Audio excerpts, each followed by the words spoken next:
Global leaders are wrapping up the UN Climate Summit in Glasgow. On Wednesday, the U.S. and China reached an agreement to boost cooperation on climate efforts and cut emissions, but questions remain over whether China will keep its promises. The 26th UN Climate Summit, known as COP26, is drawing to a close. Wednesday at the conference, U.S. climate envoy John Kerry issued a joint declaration with Chinese climate negotiator Xie Zhenghua.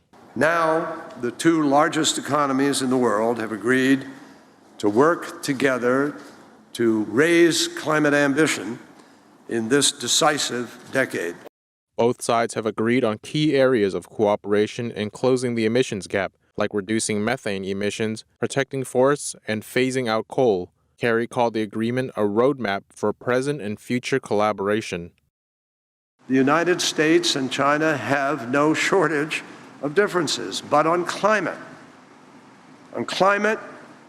cooperation is the only way to get this job done.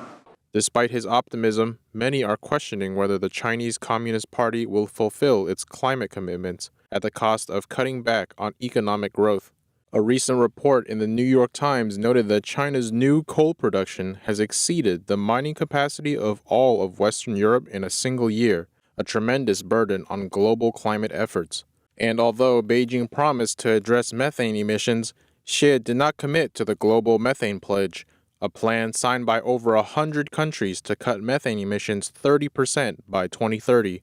What's more, Chinese Communist Party leader Xi Jinping was neither present at the summit, nor did he offer any further pledges. According to a senior analyst at the Heritage Foundation think tank, even as China expands its buildup of renewables like wind and solar, these efforts could be driven by domestic energy shortages instead of a sincerity to combat climate change.